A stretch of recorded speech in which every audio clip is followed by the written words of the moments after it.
আকাশে উড়ছে টয়োটার গাড়ি, ভবিষ্যতের যাতায়াতে নতুন অধ্যায়।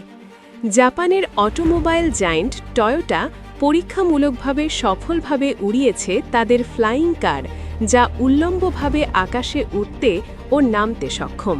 আধুনিক ডিজাইনের এই বৈদ্যুতিক যানটি কোনো রানওয়ে ছাড়াই মাটি থেকে সরাসরি আকাশে উঠে যায়। এরপর নির্দিষ্ট উচ্চতায় স্থিরভাবে ভেসে থেকে নিরাপদে আবার অবতরণ করে।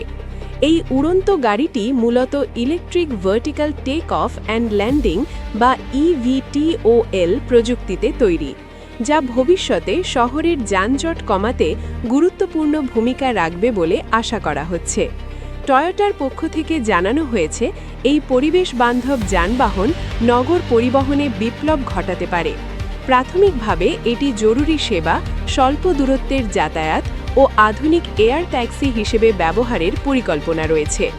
বিশেষজ্ঞদের মতে, এই প্রযুক্তি সফল হলে সড়কের পাশাপাশি আকাশও হবে মানুষের যাতায়াতের নতুন পথ। Good news Bangladesh.